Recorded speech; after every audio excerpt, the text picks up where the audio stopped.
Entendes o que estás lendo? O podcast que te leva através das páginas da Bíblia. Livro por livro. Capítulo por capítulo. Uma exposição bíblica emocionante. Aperte os cintos e embarque comigo nesta viagem.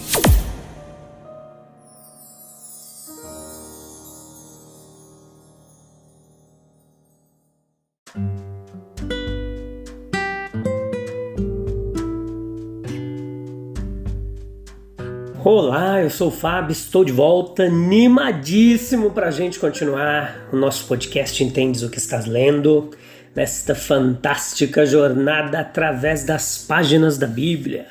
Levítico capítulo 9, parte 2, episódio número 386.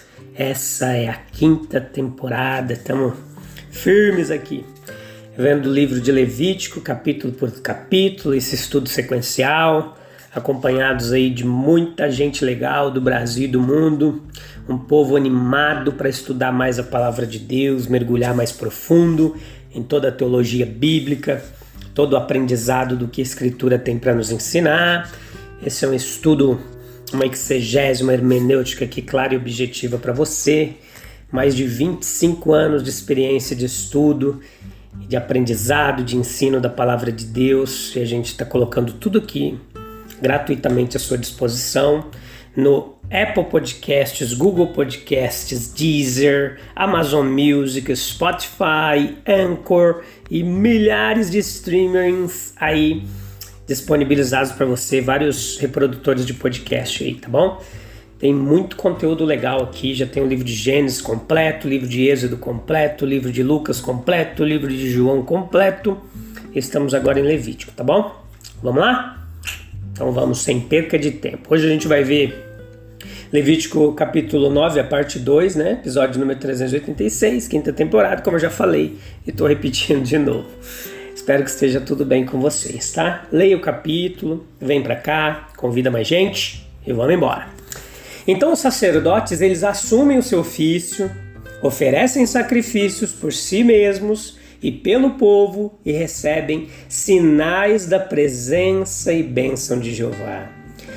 Arão levantou a mão para o povo, etc. Versículos 22 e 24. Os principais fatos descritos aqui eu vou relatar para você, tá bom? Então vamos lá. Deu uma engasgada aqui. Desculpa. Vamos lá. A bênção conjunta do mediador da lei e do sumo sacerdote sobre o povo, a solene conclusão da consagração e inauguração, a glória do Senhor aparecendo a todo o povo, o fogo diante do Senhor consumindo ali todo o holocausto, a gordura que foi apresentada. Então todo o povo, contemplando o sinal, aceitando como de Deus e alegrando-se com uma homenagem de adoração. Olha que figura fantástica. Moisés e Arão, eles são típicos daquele em que Deus nos convida a receber a plenitude da graça. Nas promessas da Escritura, na história da redenção, na experiência individual dos cristãos. Veja que a glória divina, ela foi manifestada em resposta à fidelidade do homem. Procure-o, especialmente em conexão com o santuário. Depois da confissão e busca universal do favor de Deus, uma graça derramada no sucesso manifesto no serviço espiritual, na comunhão de sacerdotes e pessoas entre si, nos sinais providenciais da interposição divina para a extensão da igreja. Nós podemos ver a glória do Senhor manifestada na criação, na providência, na palavra escrita, apenas quando somos ensinados pelo Espírito de Deus e reconhecemos a verdadeira ordem do reino divino. Esse reino que coloca o trono da justiça, o propiciatório e faz a glória irradiar de tudo isso. Veja ali, versículo 7 do capítulo 9, o sacrifício pelo pecado.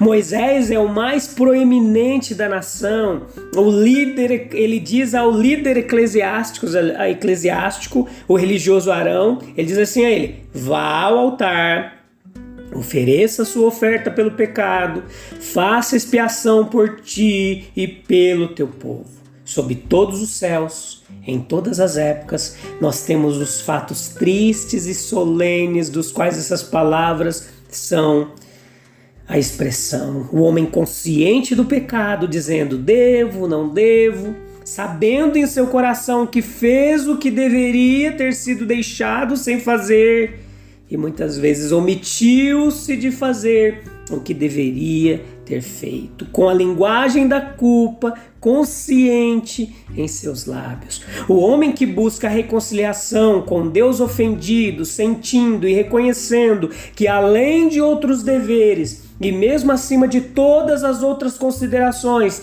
ele deve buscar e encontrar o meio pelo qual Deus, pelo qual o poder supremo possa ser conciliado.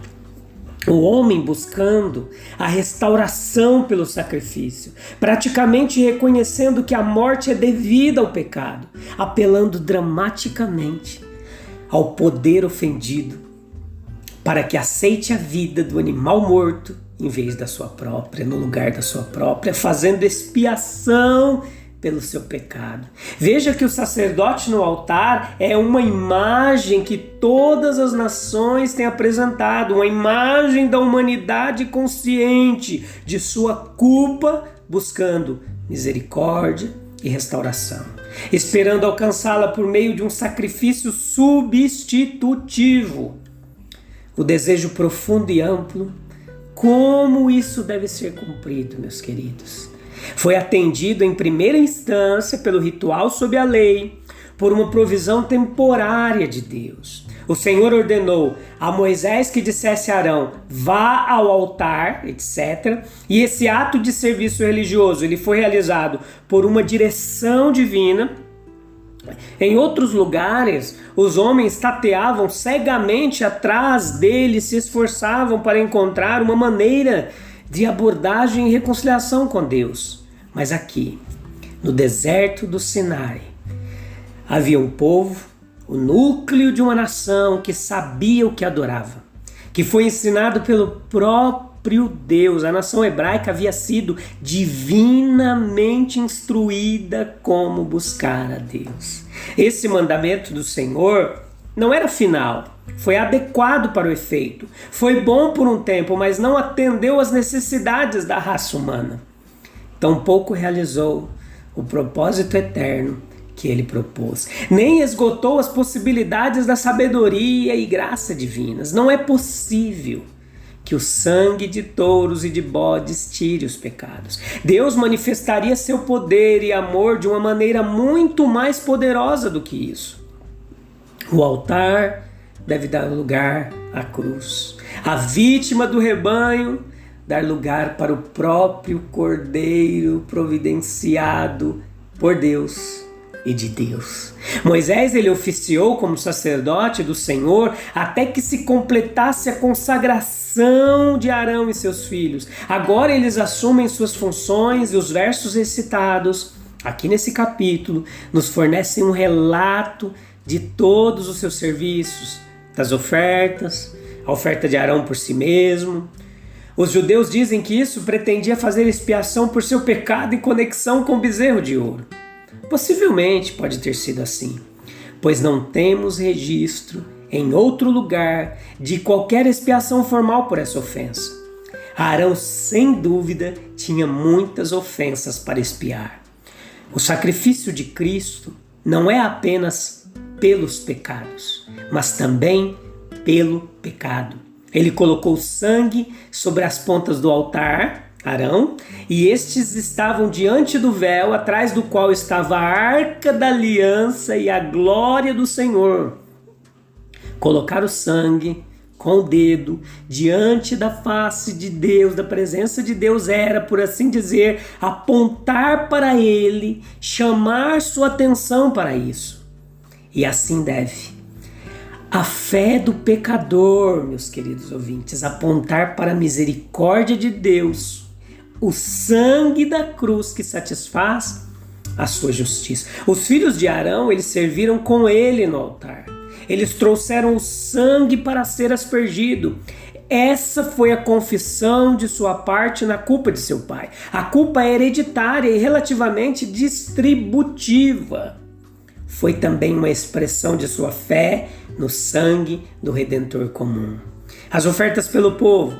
O próprio Arão matou também as vítimas ali, os animais, e isso ele fez como representante do povo. Indivíduos foram instruídos a matar as suas próprias vítimas. Veja que estes eram para a congregação. Os filhos de Arão ajudaram aqui também. Eles apresentaram a ele o sangue que ele aspergiu sobre o altar ao redor. Eles também trouxeram a gordura do interior do animal para ele, versículos 18 ao 20. Isso tudo aqui tem um princípio e sugeria a natureza do sacerdócio levítico destinado a passar de mão em mão. A comparação aqui é favorável ao sacerdócio de Cristo, que é imutável, ou seja, não muda. O peito e o ombro ali da oferta foram agitados, levantados, balançados na presença ali e depois vieram para Arão e seus filhos. Veja um detalhe aqui, nós somos ensinados que a ordem de Deus, que os que pregam o evangelho vivam do evangelho. O sacerdote no altar, capítulo 9, versículo 8 ao 21. Arão agora entra, vamos lá, em muito detalhe, hein?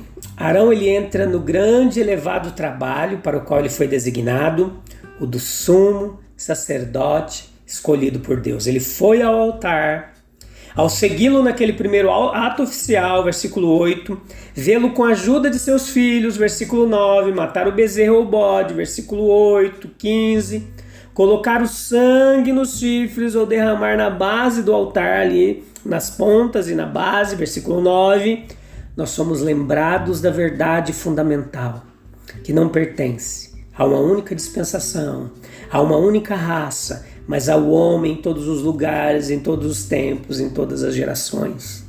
Algumas verdades são mais assumidas do que enunciadas nas Escrituras. Essa aqui é uma delas. Não que seja explicitamente declarado, mas é frequentemente dado como implícito e certo. Assim nessa cena, veja comigo, Arão e seus filhos apresentam ofertas pelo pecado por si mesmos. Supõe-se que não seja apenas pecadores dos gentios que precisam de misericórdia, mas que a própria nação santa, a própria família sacerdotal, ou melhor, o próprio sumo sacerdote, também está contado entre os pecadores. Isso está de acordo com a nossa experiência. Uma grande proporção de homens são notoriamente, presunçosamente culpados. Suas vidas proclamam em voz alta que são transgressores contra Deus. Do restante, uma proporção muito grande é confessadamente culpada. Eles assumem livremente que pecaram por omissão e por comissão.